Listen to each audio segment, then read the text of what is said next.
Bismillahirrahmanirrahim. Assalamualaikum warahmatullahi wabarakatuh.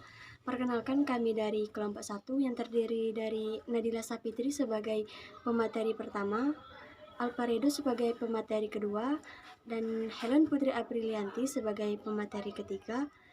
Pada video kali ini, kelompok kami akan mempresentasikan materi mengenai bank syariah. Baiklah, untuk materi yang pertama akan disampaikan oleh saya sendiri mengenai konsep dasar bank syariah. Konsep dasar bank syariah. Nah, bank syariah secara umum ialah lembaga keuangan yang usaha pokoknya memberikan kredit dan jasa-jasa lain dalam lalu lintas pembayaran serta peredaran uang yang beroperasi disesuaikan dengan prinsip-prinsip syariah. Nah, oleh karena itu, usaha bank akan selalu berkaitan dengan masalah uang sebagai dagangan utamanya. Sejak awal kelahirannya, perbankan syariah dilandasi dengan kehadiran gerakan Renaissance Islam modern, yaitu neo-revivalis dan modernis. Tujuan utama dari pendirian lembaga keuangan berlandaskan etika ini adalah tiada lain sebagai upaya kaum muslimin untuk mendasari segenap aspek kehidupan ekonominya dengan berlandaskan kepada Al-Quran dan As-Sunnah.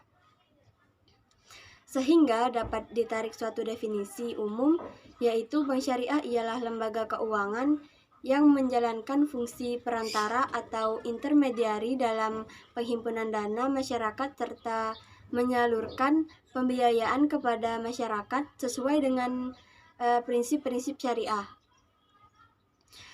Bank syariah bukan hanya bank yang bebas bunga, namun memiliki orientasi pencapaian sejahtera.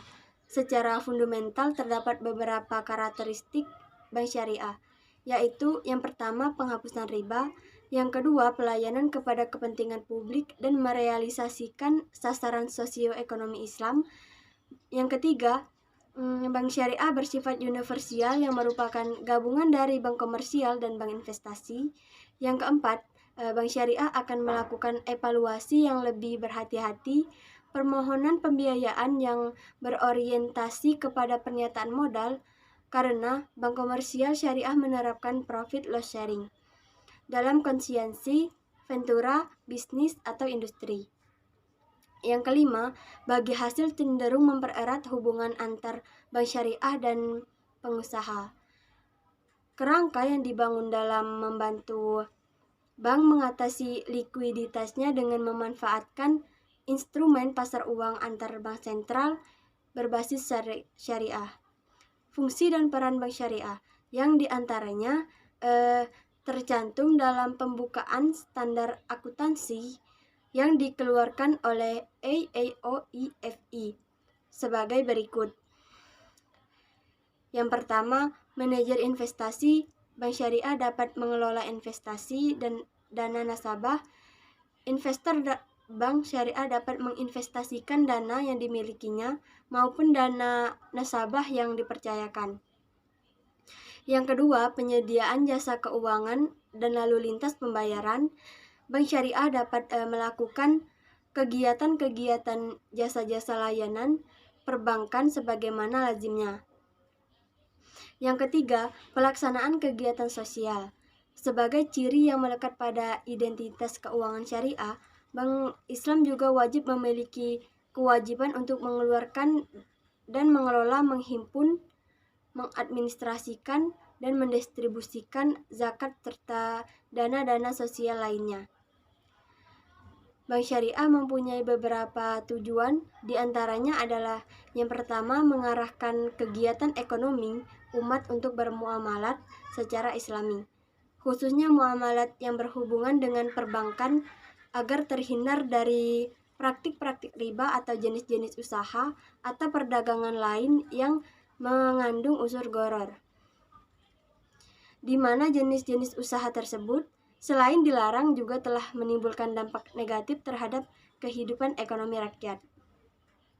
Yang kedua, untuk menciptakan suatu keadilan di bidang ekonomi dengan jalan meratakan pendapatan melalui kegiatan investasi agar tidak terjadi kesenjangan yang lebar antara pemilik modal dengan terciptanya pihak yang membutuhkan dana.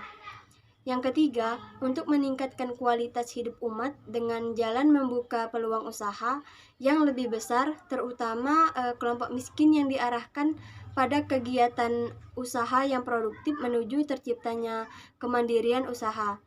Yang keempat, untuk menyelamatkan ketergantungan umat Islam terhadap bank konvensional yang masih menerapkan sistem bunga. Baik, itu saja materi yang dapat saya sampaikan. Untuk materi selanjutnya akan dibacakan oleh Alparedo. Assalamualaikum warahmatullahi wabarakatuh. Perkenalkan, nama saya Alparedo dari kelompok 1. Saya akan melanjutkan materi dari Nadila Sapitri. Baiklah, materi selanjutnya adalah sejarah perkembangan Bank Syariah. Secara kolektif, gagasan berdirinya Bank Syariah di tingkat internasional muncul dalam konferensi negara-negara sedunia di Kuala Lumpur, Malaysia. Pada tanggal 21 sampai 27 April 1969 yang diikuti 19 negara peserta. Konferensi tersebut memutuskan 3 hal, yaitu yang pertama, tiap keuntungan haruslah tunduk kepada hukum untung dan rugi. Jika tidak, ia termasuk riba, dan riba itu baik sedikit maupun banyaknya, hukumnya haram. Yang kedua, diusahakan supaya dibentuk suatu bank syariah yang bersih dalam waktu secepat mungkin. Yang ketiga, sementara menunggu berdirinya bank syariah, bank-bank yang menerapkan bunga diperbolehkan beroperasi. Namun jika benar-benar dalam keadaan darurat. Yang selanjutnya, pembentukan bank syariah semulanya banyak diragukan, antara lain karena yang pertama, banyak yang beranggapan bahwa sistem perbankan bebas bunga suatu hal yang tidak mungkin dan tidak lazim. Yang kedua, adanya pertanyaan tentang bagaimana bank akan membiayai operasionalnya. Tapi di lain pihak, bank Islam adalah suatu alternatif sistem ekonomi Islam. Sementara itu, di Indonesia gagasan pendirian bank syariah telah muncul sejak pertengahan tahun 1970-an. Hal ini dibicarakan pada Seminar Nasional Hubungan Indonesia dan Timur Tengah pada 1974 dan pada tahun 1976 dalam seminar internasional yang diselenggarakan oleh Lembaga Studi Ilmu-Ilmu Kemasyarakatan atau yang biasa disingkat SIK dan Yayasan Bhinneka Tunggal Ika.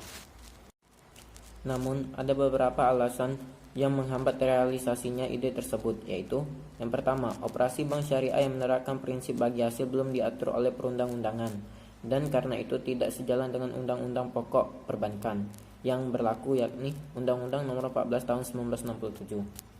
Yang kedua, konsep bank dari segi politis berkonotasi ideologis, karena bagian dari atau berkaitan dengan konsep negara Islam, dan karena itu tidak dikehendaki oleh pemerintah. Yang ketiga, masih dipertanyakan siapa yang bersedia menaruh modal dalam ventura semacam itu, sementara pendirian bank baru dari Timur Tengah masih dicegah karena pembatasan bank asing yang ingin membuka kantornya di Indonesia. Baiklah, sekian dari saya. Materi selanjutnya akan dilanjutkan oleh Helen. Baiklah, saya Helen Putri Aprianti akan menjelaskan materi tentang perbedaan bank syariah dan bank konvensional. Yang pertama, bank konvensional. Bank konvensional terdapat dua perjanjian yang saling terpisah. Yang pertama, perjanjian antara pihak bank dengan nasabah penabung, dan yang kedua, perjanjian antara pihak bank dengan nasabah peminjam. Sementara bank syariah terdapat kesatuan perjanjian antara bank dan nasabah penabung dan antara bank dengan nasabah pembiayaan. Materi yang kedua, perbandingan bank syariah dan bank konvensional. Bank syariah yang pertama melakukan investasi yang halal saja. Yang kedua, berdasarkan prinsip bagi hasil, jual beli dan sewa. Yang ketiga, profit dan pala oriented. Yang dimaksud dengan profit dan pala oriented adalah bisnis dalam lembaga ini tidak hanya dikhususkan atau berpusat kepada keuntungan saja, tetapi juga mengutamakan kemakmuran di dunia dan kebahagiaan di akhirat. Yang keempat, hubungan dengan nasabah dalam bentuk hubungan kemitraan. Dan yang terakhir, penghimpunan dan penyaluran dana harus sesuai dengan fatwa DPS. Sementara bank konvensional yang pertama, investasi yang halal dan yang haram. Kedua, memakai perangkat bunga. Ketiga, profit oriented. Yang dimaksud dengan profit oriented dalam bank konvensional adalah bisnis yang didirikan semata-mata bertujuan memperoleh keuntungan untuk meningkatkan kesejahteraan pemilik dan karyawannya serta untuk mengembangkan usaha lebih lanjut. Dan yang keempat, hubungan dengan nasabah dalam bentuk hubungan debitur dan kreditur. Dan yang terakhir, tidak terdapat dewan sejenis seperti bank syariah. Materi yang selanjutnya adalah perbedaan bank syariah dan bank konvensional. Perbedaan yang pertama dari segi falsafah.